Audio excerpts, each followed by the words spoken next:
Hey and welcome to the Creative Odyssey podcast, a podcast about entrepreneurship, creativity, and personal growth by me, Emil Ruth. Thanks for listening and enjoy the show.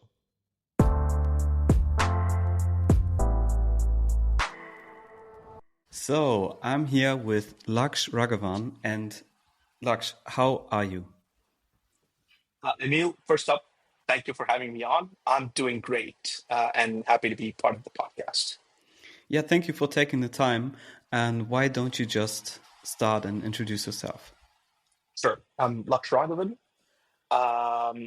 I originally specialized in the field of cybersecurity, and I've been a security consultant and a full-time employee for almost 23 years. That's my entire corporate life. But since last June, I now have a startup called Cybersecurity Labs that is in the business of promoting multidisciplinary thinking for technology professionals. And I can kind of talk about why so. The first 8 years of my professional life, I was into consulting, and I was a high-flying consultant working with Fortune 500 companies and banks and financial firms across the globe. I worked in India, I worked in Japan, I worked in USA. And so one thing I noticed was wherever I go and I'm doing these penetration tests, it's the same vulnerability over and over and over every year at the same place. And it got me thinking because the people that I'm working with, they're really smart people. While individually they're so awesome, collectively as an organization, they were failing. They were miserably failing. And I was like, why is this? I was curious. And so I really wanted to be on the other side of the table in the shoes of my customer, owning security programs for the long term. I was so naive to think, how hard can it be? And that's exactly what I did by spending the next 11 years at PayPal in various leadership roles. But I've always been kind of accountable for product security. And that's where I got exposed to systems thinking and complexity. I've always widely read from multiple disciplines. And Charlie Munger has been a profound influence on me a long time ago. And so I found a lot of value in taking insights from these different disciplines and applying them to my own work, to software development, to cybersecurity, and found them to be profoundly useful. And I experimented with them in multiple companies and accumulated some scar tissue in the process and learned from them. And now, my current startup is in the business of spreading these old ideas, and especially the field of cybernetics, which is completely lost in mainstream consciousness. And I'm trying to do my little part to kind of revive that and bring it back into mainstream consciousness. Yeah, thank you for the introduction. And I've seen there's a book on cybernetics by Maxwell. I don't know. I forgot the name, but can you just explain briefly what is cybernetics about? Yeah, it's it's actually a very difficult question to answer because a lot of people have given different names and explanations for cybernetics. It's really hard because it's kind of an interdisciplinary field. If you go back to like the Macy conferences and things like that, but I can give a very simple explanation, but I want to also in the process separate between first order cybernetics and second order cybernetics. And so first order cybernetics is the study of observed systems that you observe. And second order cybernetics is the study of observing systems, us humans, and all the biases and beliefs, known and unknown, that we bring to the table when we do our observations. And so this is very, very fundamental. And it started out originally by Norbert Wiener when he wrote the book of cybernetics. And he used some of the core ideas like feedback in missiles and things like that. And so where you would, the typical example that's given is you're on a boat and you're trying to steer the boat. Mm-hmm. Of course, you have a destination in mind, but obviously you're not going to go in a straight line, right? There's waves that's pushing you around, there's wind. And so you go and then you take feedback and then you slowly error correct. So feedback and error correction is fundamental to these to constraints, a lot of different fundamental ideas that kind of come together to create the field. But it's also, very, very interdisciplinary as well. Yeah, thank you. I just needed to check up. It was the book I had in mind was Psycho-Cybernetics by Maxwell Maltz. Yes. Yeah. So I got that mixed up, but still, I might. It's absolutely related. Yes. Yeah, it is related. Yeah. So, how did you really get into like combining the fields? So Charlie Munger was a profound influence on me, and I'm lucky to have stumbled upon his works a couple of decades ago. And he was a big proponent of multidisciplinary thinking. Mm-hmm. In fact, I would say he pioneered the field of behavioral psychology even before the term behavioral psychology existed. And, like when we study in school, we study different subjects in silos: physics, chemistry, biology. And you tend to kind of remember desperate siloed facts and figures and things like that. Mm-hmm. But you really don't have a lattice work of mental models, as Charlie Munger puts it, on how all of these things work together. Because reality is everything all at once. Yes. And so you need to have a way to kind of put all of these things together. And it's not very intuitive to a lot of us. Like Nassim Taleb talks about the fact that we invented wheels thousands and thousands of years ago. Yeah. But it didn't occur to us that we could put a wheel on a luggage until we've sent the man to a moon. 1969, we put a man on the moon. 1970, we put wheels on a luggage. And so taking ideas from different disciplines and applying them to the problem on hand is something that's not very intuitive to us. And so I became very, very conscious and deliberate. And I also am heavily inspired by the practical theorist Kurt Lewin. And so, I don't want theoretical knowledge. I actually want to practice. And so I kind of take these ideas, do little experiments, theory, practice. You kind of loop through it. And I accumulate some scar tissues in the process and learn from it. And so it was a very conscious, deliberate effort because I could just see through how the whole school education system, the college education system, was all about providing expected answers to existing questions and memorization rather than true understanding and learning. Yeah, absolutely right. The interdisciplinary thinking is really not emphasized that much, especially you're right with the two kinds of silo learning, is that we don't have a problem in hand that is new to solve, but is like a ready set of answers you just need to recall.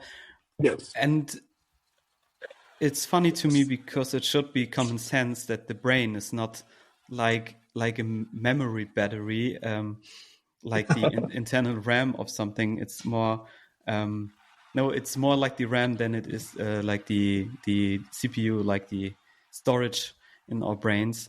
It is so hard to recall things. It is much easier to connect the dots. And this is where most of the memorization comes from, is when we connect something to something that means anything. This is the same thing if we want to learn languages. It's hard. It is extremely hard to force ourselves to learn something we don't really can relate to. We need to make connections. Yes. And it's I say this as if you have to memorize it, you don't understand it. Yeah. If you understand it, you don't have to memorize it because you can actually work your way up from first principles, right? Yeah, I can totally relate to this when it comes to stuff like presentations or even the podcast. I came to the conclusion that it's not makes sense to me to over prepare something that I don't really know, instead of really building the first principles on what I can talk comfortably about. So this is one set of mindset that I just don't prepare for the occasion that much, but I'm generally equipped with knowledge to talk about. I think, and you chase your curiosity. yeah, Right. exactly. That's very, very important. Yeah. Yeah. So when it comes to the exact thing you just mentioned, is that you try the theories to kind of validate them. What can the average person, or what can we use every day of cybernetics maybe to try out in our actual lives or businesses? What is a easy way to try that out? I think the first step before you try to learn something or try to, gather knowledge, you need to first question, what is knowledge? How do you know what you know is right? And so that is a branch of philosophy called epistemology. Yeah. And I think before we go on to do anything else, we first need to really think about how we construct knowledge. And I think, I come more from a perspective that before you could learn anything new about systems thinking or cybernetics or complexity, what really gets in the way? Because none of this is mainstream, right? If this were mainstream, we wouldn't be talking about this. Yeah. And what I want to first address, what prevents people from learning these new ideas? And as it turns out, for a lot of us, what we learn at school and college and on the job from mainstream, we take it for granted without seriously thinking about the underlying principles. Yeah. Most of us just live in methods, best practices, what we can copy from others, frameworks, and we chase solutions. Mm-hmm. And so this whole Western management paradigm is about seeking solutions rather than understanding. And understanding is a product of modeling. And so we need to first question, okay, how am I generating these mental models? And what I found is that unlearning is incredibly hard for us. Yeah. But a lot of learning is actually unlearning. A lot of knowledge creation, if you think about it, is error correction. Yeah. And so that is what second order cybernetics really is concerned with, is what is our epistemology? How do we construct the world around us? And so starting from, let me give you an example. I'm sitting in a room and you can look at the bookshelf behind me, the green wall in front of me, the sound of your conversation that's falling in my ears. Yeah. So all of this, the colors, the vibration, the sound, none of that exists in reality. All of that exists only inside of my brain. So even the physical reality is my construction. The color green doesn't exist. It's just frequency of a wavelength of photons that then falls on your retina, and then which the brain interprets. And the color green exists only inside your brain. Yeah, exactly. And so if that is true for physical reality, now we need to think about, most of the time, what occupies us is the social reality that we live in. And so when you think about social constructs, like what is an organization, what is a country, what is money, and all of these are socially constructed ideas. And all of us have unique life experiences. And so our perspectives, our beliefs, our cultures, our norms, everything is different. And so when all of these different perspectives merge together in an organization, it's going to create a lot of conflict and friction. And so practically, when you take this idea and look at it, you have a small startup, which is probably just the founder. And then slowly they start hiring, they become successful. And Charlie Munger, he says, success breeds bureaucracy. And so what happens, and I've noticed this in many companies in Silicon Valley, like as the company grows, they hire a lot of people. And over a period of time, it gets incredibly hard to get anything done. The pace of innovation drops. And eventually, they become irrelevant and they go bankrupt. Mm-hmm. And you could, from outside in, you will say, there was competition, the landscape changed, the regulations changed. You can give 100 different reasons. But end of the day, that company did not have the requisite variety to adapt to the rapid changes in its environment. Mm-hmm. And so this whole idea of viability, which is very, very central in cybernetics, can be applied to organizations. And when you start thinking about organizations as, viable systems surviving in an uncertain environment, then that gives you a completely different paradigm on how we should look at managing it and trying, when you talk about controlling things and things of that nature. So that completely changes your picture. And these are the areas that we explore within my community. So, yeah, definitely the layers and layers in management, for example, they grow really like exponentially, not really like the layers and the people who can communicate, cross communicate with each other. You probably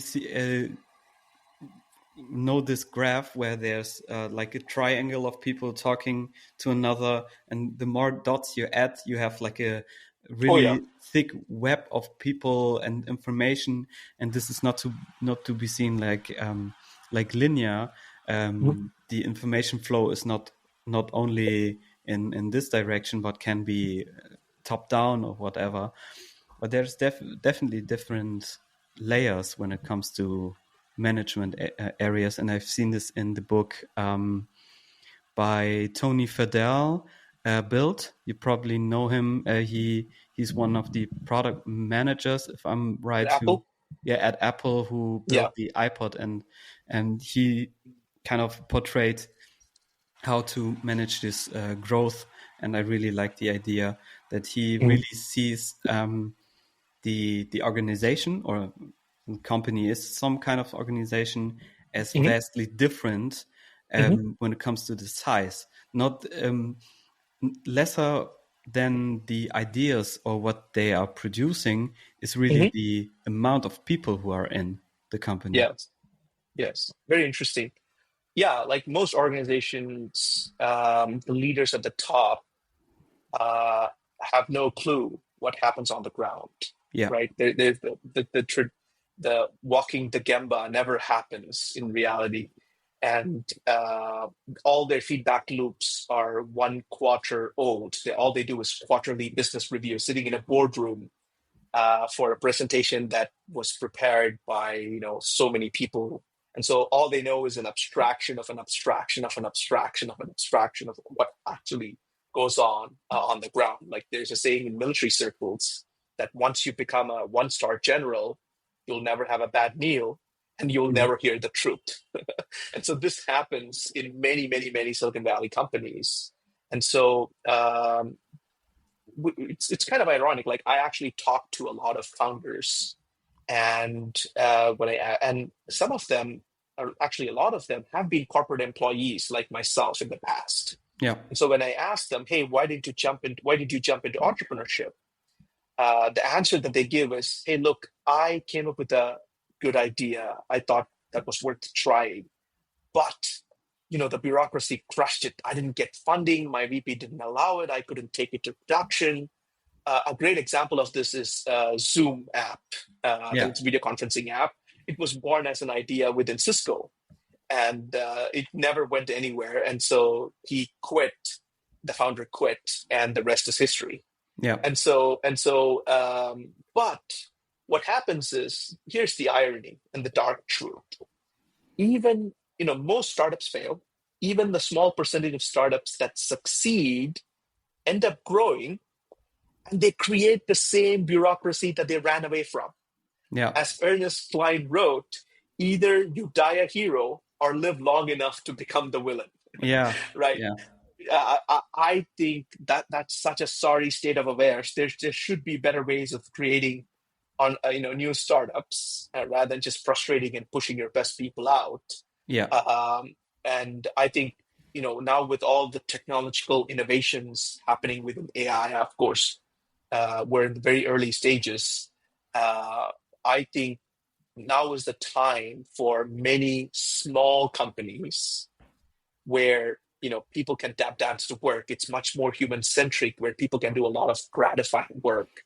And so those are the types of small companies that can be multi-billion-dollar companies. Yeah. But I think that's the type of companies that I think we have to create as a society, more variety in our society. Yeah, usually I'm not heavily opinionated, but I do think that like smaller centric, human-centric businesses, regardless of the field, will be more important in the future. Because it is on one side technically more feasible to do this, especially when we can reduce labor costs. I don't know how this will work out in like physical products production, where production is always hard and needs cycles and need people, even with automation. But yeah, one thing that I've seen is one part of my influence when it comes to like entrepreneurship is a German economist called Günther Faltin. You can probably look it up. It's like the book by him is called in English Brains versus Capital, I think. And he talks about like skipping the middleman. This is more like a really classical entrepreneurship idea of just having a simpler route when it comes to importing stuff and distributing it. And one thing that he kind of also pushes, which is more important in this case, is like the founding of a component business.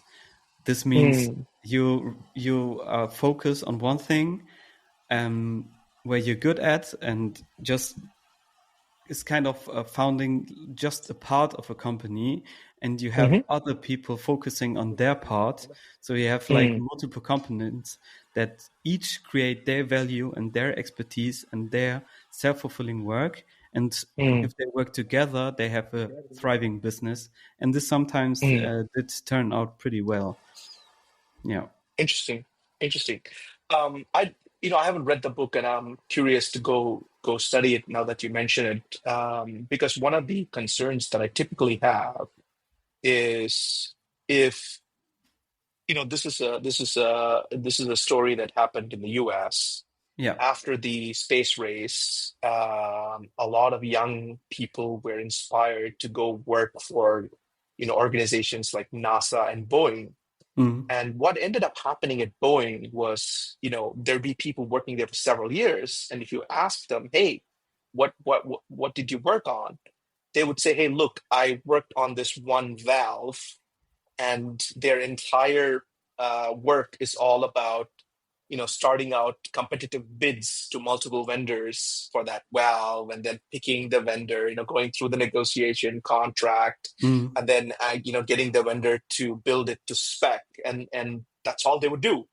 And what Elon Musk did, and I want to stay out of the politics, but what he did was he hired those engineers who were frustrated and said, look, you can work on the whole rocket. You can see the big picture. You're not just working on one widget, but you work on the whole thing. And so that really drove rapid pace of innovation, and failure was allowed.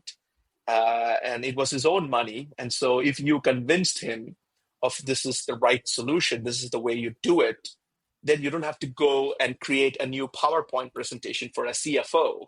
to get the budget, and then go to another stakeholder team and say, hey, this is the right thing to do, and convince them, and then get another approval. And and I'm always worried about when people work on small things, it's incredibly hard. But as long as, I don't know how the whole thing is structured, but there must be some, big picture thinking allowed so that people can actually look at the problems they're solving, and they know who their customers are, and they can empathize with it, and they can connect with it, and then do the best job. Yeah, exactly. I think when it comes to things, if it's really a good figure to talk about the rocket is if you don't see the whole thing, you might not even notice that there's something wrong. But the development pieces, if all of this is developed separately, you don't really know if it works together anymore. So someone is in charge for the whole picture and cannot possibly overlook every screw and every bolt and every valve of a rocket. Yes, absolutely. Because we're also focused on the parts, but performance of the whole system is a product of its interactions, not just the sum of the parts. This is a fundamental insight from systems thinking. And this, what you just said, connects me to another mainstream management problem, which is way too much emphasis on the parts. And so when you take any organization, there's going to be different departments: sales, marketing, engineering, product, production support, and so on. And so each of them have their own goals, OKRs, incentives, and everybody would be trying local optimization, right? Everybody would be chasing efficiency locally, assuming that will result in global effectiveness. It doesn't. It just doesn't. And a lot of these goals are interdependent, and they're conflicting, and that creates a lot of friction for people.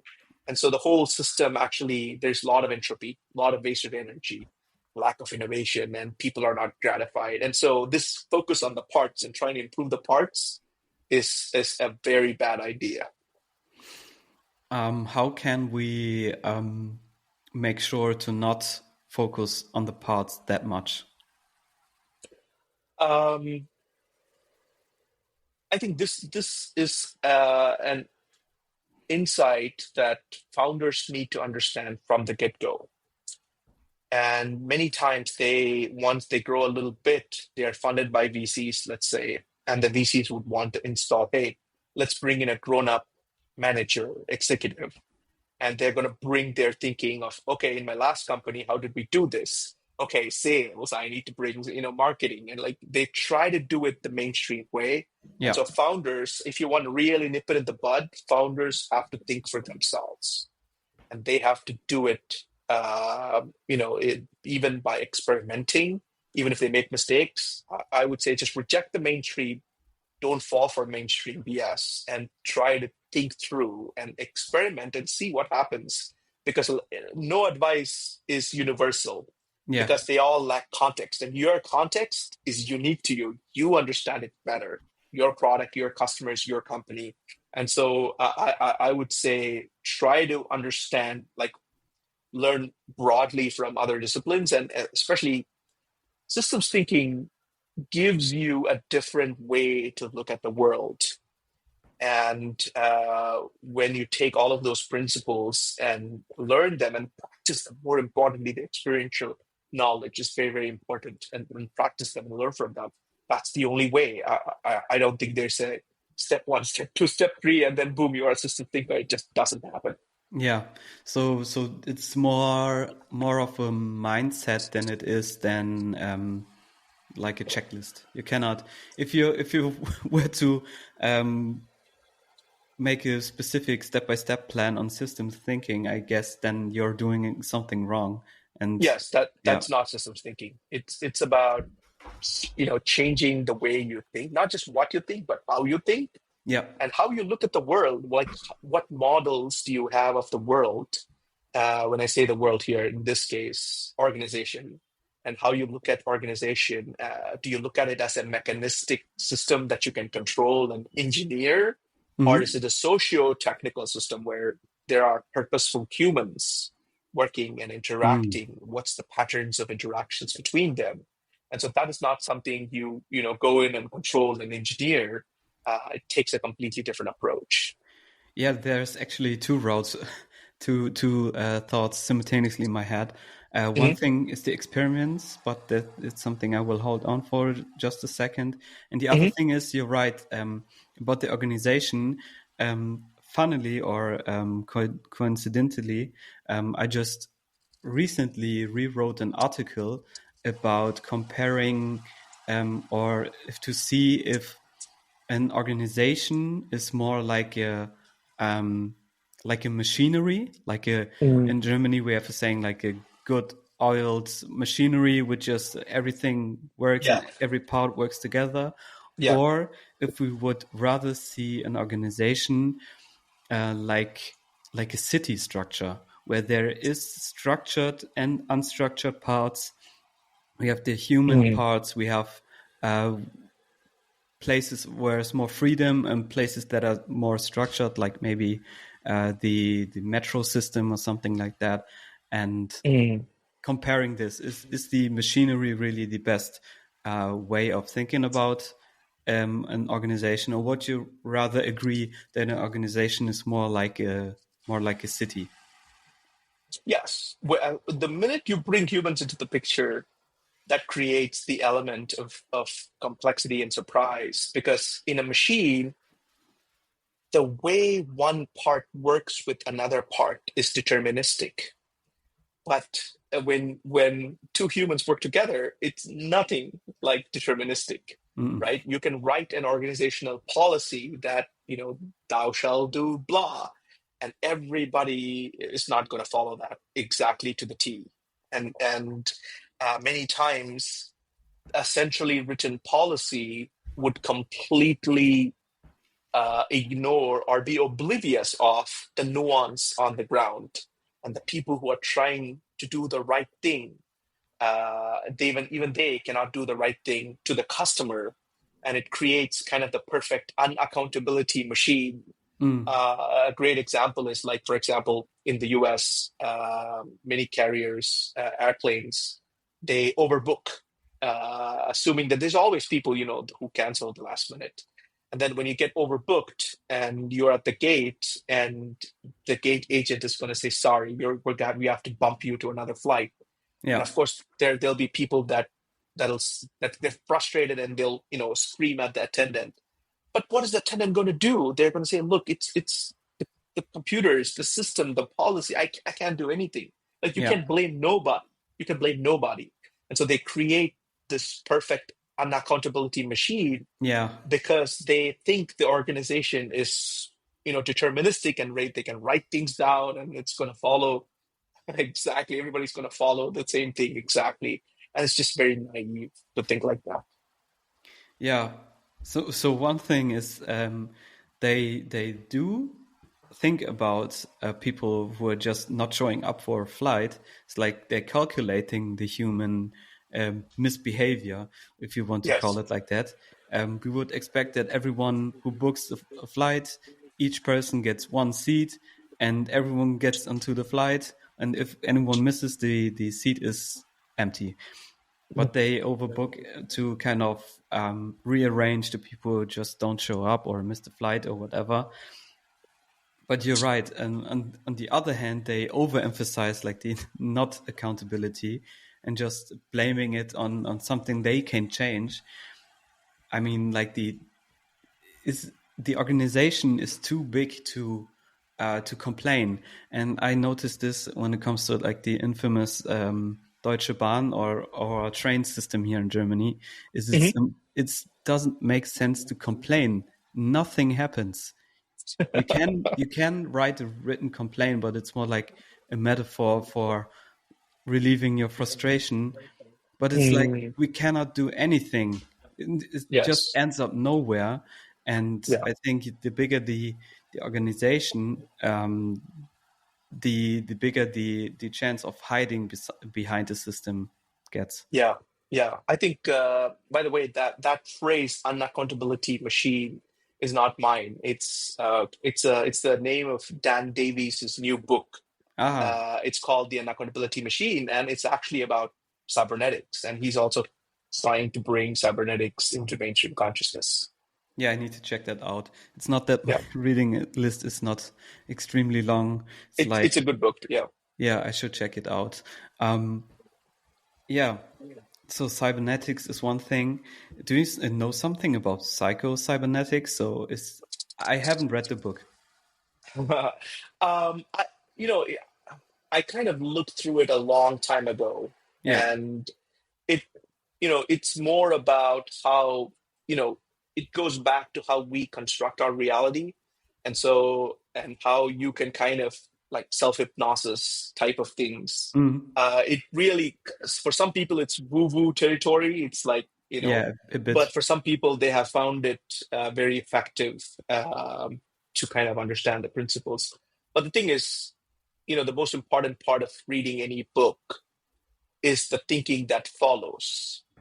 And many people don't do it. And this one actually involves a lot of self-exploration, sitting down with yourself in solitude and truly thinking through your thoughts. Why, if you're chasing something, why are you chasing it? What do you want? And what is getting in the way? And then, so it's a lot of self-exploration as well. So and only a few people can do it. And so effectiveness, your mileage may vary, I guess. Yeah, definitely. That's a valid point. And my initial thought is, in self-exploration, most people will stop at the most obvious first thought, which is mostly not what it really is. Most of our desires are just mimetic. Yes. René Girard, popularized this, and he, I'm paraphrasing him, and he said something to the effect of, man is a creature that doesn't know what to desire. We desire what others desire, right? That monkey see, monkey do is very, very innate. And so, and I think Warren Buffett and Charlie Munger also said, what drives the world is not greed, but envy. Yeah. And if you look at some of the old, like Ten Commandments and things like that, it's like, don't covet your neighbor's wife or their donkey. And this is, kind of built into the nature of things, of humans. And so we look at something else and we desire that. And so today it is, that's not the donkey, it's the car that your neighbor has, the big house your friend has, or somebody makes $1 million buying Bitcoin. And so we are just driven by these mimetic desires rather than truly sitting down with us and asking us, what do we want? Yeah. And not many do it because it's a lot of work. And we just, we just don't spend a lot of time in solitude in general. Yeah, that's totally right. So one thing about the mimetic theory that I got a bit into it, I'm not sure that I have fully understand it yet, but I will get into it because I like the main idea and think it's one of these ideas. Once you realize it, you cannot change. It's like like a red pill, maybe. See the reality a bit different. But I've always have the value or the habit of kind of pick and choose what theories make sense and not like fully book into one thing and say that this is the total reality of things now. But maybe I just had the thought that some of the mimetic desires, because humans are so innately social creature, some of the mimetic desires or structures are actually beneficial for humans in the bigger picture. It was evolutionarily very, very beneficial, right? Yeah.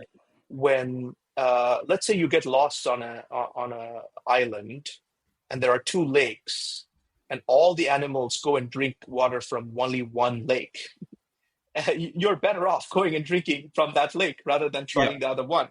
And the animals that did not copy others and went and did something else, they died and their genes did not get passed on. Right. And so it provided a lot of value to us from an evolutionary standpoint. But today, in the complex world that we live in, I think avoidance of failure is a much better strategy than imitation of success. Rather than just copying, you'd rather than seeking role models, you're way better off seeking anti-role models, the people that you don't want to grow into when you become old, and look at their habits and their mistakes and avoid it. Right? You're just way better off doing that. So anti-role models definitely work. And one thing that I would say is, I don't know who said it first, but if you were to have someone as your hero or your role model, is we cannot copy the person, and we can, if we would hypothetically could change with the person, we would have to change the whole thing. You cannot just have the bank account of Elon Musk. You would be the whole thing. Absolutely. Yeah. Like, even Elon Musk says that. He said, you don't want to be me because my mind is a storm. And so he lives like, unless he can get what he wants to get done, I think he tortures himself into greatness. And so you can't just have the successful, nice parts of somebody else, but you're not ready to go through the mental torture and the sacrifices they have to make to get that happen. And so you have to really ask yourself the question, what do you truly seek and why? And build your own way rather than just trying to copy what others did. Yeah, and not to focus on just the state that your role models might be in, your proposed goals, and see that is what I want to reach, but don't grasp what it takes. Yeah. This is one thing, and you will just need to see what it is about them that I want to really achieve, and what it is that I need to kind of change my habits. And if we, I don't know, less extreme but still insanely successful and wealthy Mark Zuckerberg, for example, you would see, he's not that chaotic in his mind, but there's still countless hours, and there's still the extreme risk he might have been taking to get where he is now. It's not something you can just copy. Even if you would want to copy, you can't, because of the complexity. You can do the exact same thing, but times change, the environment changes, the people change, the serendipity.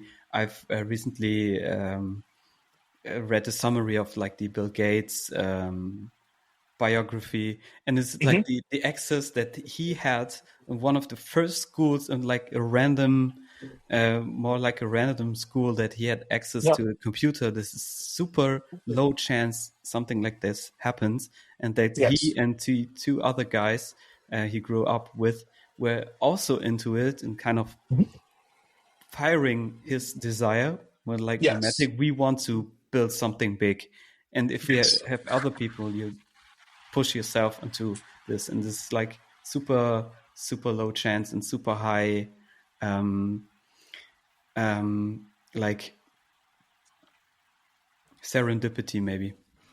I think Nassim Taleb's first book, Fooled by Randomness, I think that's a great book.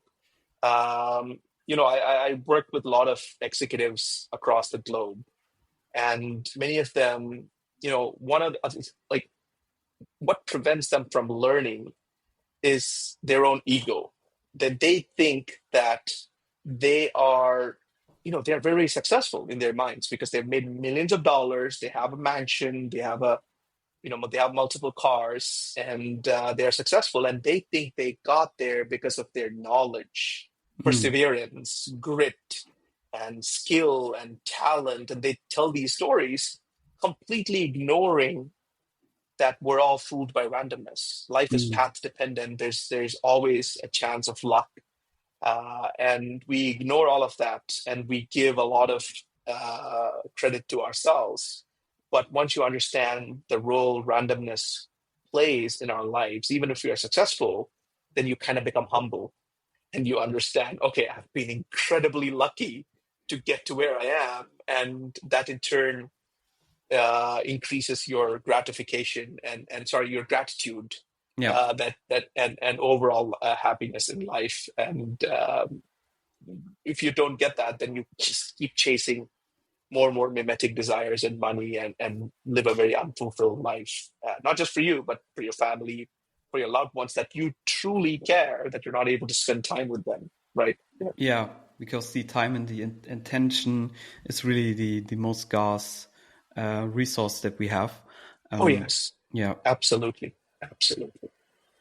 And one thing is really that you know that you're extremely lucky, and at least the successful entrepreneurs or investors knew that they had a path to get on there. And I think that perseverance, grit, and putting yourself in the right positions, in the right places to talk to the right people matters. They see they take a route to get there, in comparison to like people who have won the lottery, who had no route to get there and get from zero to like a few millions. They don't have the route, and they can't really mentally process the success in the forms of monetary resources. And the baseline level of happiness rapidly goes down after 2 years. Yes. And see, the thing is, there are other people, millions of people, who are way more knowledgeable than they are. Like, I've met so many execs, and one question I ask them is, hey, what book are you reading? And the sad reality is a large percentage of our population doesn't read even a single book after they graduate from school. After they graduate from college, it just drops completely.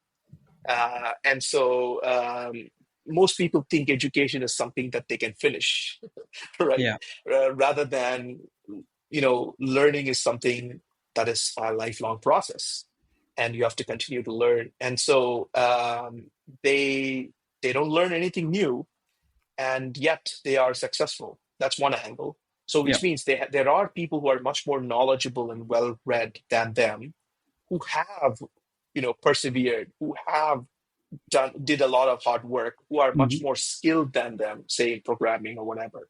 So there are so many people so better than them, and whatever they are claiming to be their own reason for success, you can find, a million people that are better than them, and yet only they are successful, not them. And so you cannot attribute that to just those things. We should also see, people who fail, who tried the same things and who failed, and they tried these things and just, we're all fooled by randomness. Yeah, it's definitely. I can see in just this conversation that I try to have like a counter argument that some of these attributes might need to matter, and I think in some cases it might be true. For example, in risk taking, but everything else might be even completely unnecessary. You can be, if I were to put it like, you could be a lucky idiot and still win big, and have nothing and did nothing except for risking something.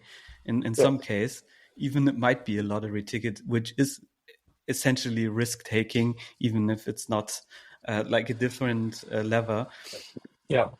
But need to be something. I mean, one of the most famous and historically notable entrepreneurs is famous for not being exceptionally smart, which was like Henry Ford, for example. It's like historically known for him not to be extremely smart, right? Yeah, I think, and there are cases where the entrepreneurs are not extremely risk-taking also. Warby Parker is it's a prescription glass, like they make glasses. You can go online and order them. And so those founders, they actually didn't want to risk it all when they started the startup. They had jobs, and so they built up some backup and cash cushion, and they were extremely risk averse when they started the business, and that's how they ran the business. But the thing is, it's a false dichotomy, right? Even though like we talked about Bill Gates. And so Bill Gates, like if you talk to him on one side, he would say, look, he's an extremely risk taker and he's going to go after, long-term vision, and but at the same time, during the early days, the way he managed the company, he ran the company, he would say, I want to have 1 year worth of cash just sitting there, and I want to make payroll even if no revenue comes. And so he would be very, very conservative the way he ran the company, but then he would also take risks and make these bets. And so it's a false dichotomy. And so you gotta have both qualities, and just one quality alone doesn't cut it. You're right. Probably need to see the system more than just one part. Yes, there are various facets, and we cannot, intuitively handle these paradoxes. Yeah. Like for example, when it comes to investing, I am extremely optimistic. I'm an optimist when it comes to the long term. I would never bet against the human technological civilization. Yeah. We're going to make progress. We're going to solve problems. But that's for the long term. But in the short term, I invest as if the whole financial system is going to collapse, like the whole tariff thing. So you need to balance both of those things. So you have to be kind of pessimistic and optimistic at the same time. And we can't parse how to do that. Either you're an optimist and you're a pessimist. No, we are very nuanced.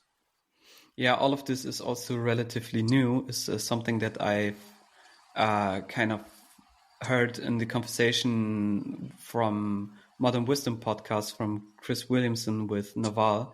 It's probably one of the most heard episodes because he rarely goes on podcasts, and I haven't checked it, but I hold it true that like the status creation is much, much older and even like bred into human existence, and wealth creation, on the other hand, is something that is relatively new for the regular person, for example. Yes. Status games are zero-sum games. Yeah. I'd rather play games where the more number of stakeholders that are benefited, the better. And I want to play positive-sum games, and that is all about entrepreneurship and value creation, rather than just chasing stats. Yeah, this is something that I can relate and I can agree on. That I think that value creation is always the better route, and to see this in a way that is truly positive sum, and not just that some people might be exploited, but at least my stakeholders got a better margin or whatever. So if you were to think like really positive sum, it would make sense that every part, every stakeholder has a positive in the end, right? Yes, and that is something that mainstream organizations completely miss today, because the paradigm that they operate in is shareholder primacy. The shareholder is about everybody else. And so they actually optimize for every quarter. I want to grow the revenue. I want to grow the profit margin. And so they push. And so much so that when they know that a recession is coming and the profit margin for the next quarter is going to go down, they are okay to let go what's called as the bottom 5% of their people. And so that is not a win-win-win situation. You want to actually try and do the right thing to your community, to your employees, to the shareholder, to the customer, to your partners, to your vendors. And you also have a responsibility to the environment in terms of sustainability and things like that. And so all of these things, there are no solutions, but there are only trade-offs. And so systems thinking helps you kind of understand all of these different stakeholders and interactions between them, and what trade-off are you going to make based on your values. Where do you draw the boundary, and who's inside, what variables are inside the boundary, system boundary, and what's outside, so that you're much more conscious about the boundaries and also the values. Yeah, you're definitely right. When we were to have the perspective on a field where this holds especially true, in like the clothing business and manufacturing, where a manufacturer or a retailer is the better term in that case. If they want to distribute a T-shirt for like $5 or euros or whatever, it is absolutely impossible to make a win-win-win situation for everybody. This is a clear trade-off, and that is really visible. That you see, if you pay so less money and the company needs to pay their employees and whatever, it is absolutely understandable that it's a trade-off in that case. But on the other hand, this is where the nuance of humans come into place, is that there is not a bigger gap. Maybe if we go to manufacturers who do this by hand or something like that, but there's no difference in the pay or in the environment for the manufacturers that produce a $5 T-shirts or a $50 T-shirts. It's just a higher margin or marketing costs in that case. Yeah, I think, cheap labor is like a drug. Yeah. And once you get hooked, it's very, very difficult to come off of that. But I think, we're not limited by resources. We're only limited by knowledge. Yeah. Sand was just sand until we created the knowledge to convert that to silicon and chips. And so all of those people that are saying, hey, we're limited by resources, we should conserve. No, I think like if we can innovate and create new knowledge, maybe we will be able to, manufacture that shirt for $5. And technology is by definition, or rather inherently, deflationary in nature. Yes. And so we're just limiting, like, the cheap labor offshore is a shortcut, not a very sustainable strategy, probably. Yeah, but on the you're definitely right. I need to kind of circle back a bit and just kind of get to an end. But one thing that just came into my mind at this point is, in one case, when it comes to like production in China specifically, when it comes to like technological things, and coming from a German perspective here, where engineering is really high standard, and if so much of the production was outsourced into China specifically, that they in some cases technically developed so much better that there are some parts that are impossible to produce anywhere else at this efficiency. Or Yeah, that is correct. I think even Tim Cook talks about that. He talks about, no, China is not cheap labor anymore. That was several years ago.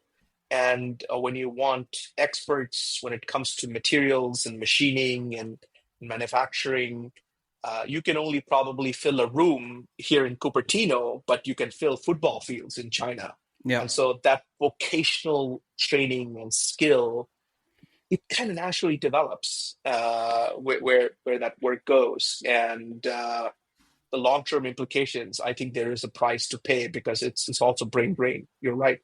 Yeah, it's definitely a systems thing to really think long-term. What happens if we outsource a production, not only as one company, maybe as a whole country? What if we regularly produce in other countries? What would probably happen in 20 years, 30 years? And this is might be something that I don't really want to talk about and can talk about, is like politics, but this something like this might have, or definitely has, effects on like the tariffs things as well. No, this is just an assumption, but might be a case, because especially the US and China are involved in like the discussion. Might be. But that's definitely one thing that I don't want to get in depth on. But one last thing, you mentioned some books in this episode that I will definitely check out, at least skimming or briefly overlooking them, to be honest. You cannot read everything. But is there something you might recommend to the listener? A book? Yeah, in books. Oh, I'm gonna be a little bit selfish here and mention the book by Harish Jose called Second Order Cybernetics: Essays for Silicon Valley, and that's a book that's exclusive to the community, as in the ebook is exclusive to the community members, but there is a physical copy that you can order online, just for the reason that this is a topic that is super important, so fundamental, and yet completely lost from mainstream consciousness. And we need to seriously bring that and bring it to mainstream consciousness. And those insights are very relevant whether you're at work or at home as a parent, as a teacher, as a husband, as a wife, and it deeply, profoundly impacts how you perceive the world and how you perceive yourself, and helps you to error correct the existing stuff that you have. And so that's one book that I would definitely recommend. Yeah, thank you. There was definitely some parts of Poor Charlie's Almanac mentioned by Charlie Munger and other things. Yeah. I will after the episode I will just list them so people can check out to expand their reading lists. And yeah, thank you so much for the time, and we can have another conversation if it might be the case, or I will just star at your podcast if I have the chance to, and see you next time. Awesome. Emil, I had a lot of fun chatting with you, even though this is the first time I met you. I truly enjoyed the conversation. I know we didn't do any preparation for this, and we just got on the call and started having a conversation. I just loved it. Thank you, Emil, for having me on. If you've enjoyed listening to my podcast, you can show support by following me and hit the bell to never miss out on my latest content. I'd appreciate a positive review too. You can find more of my content on www.emilroot.com. Thanks and bye for now.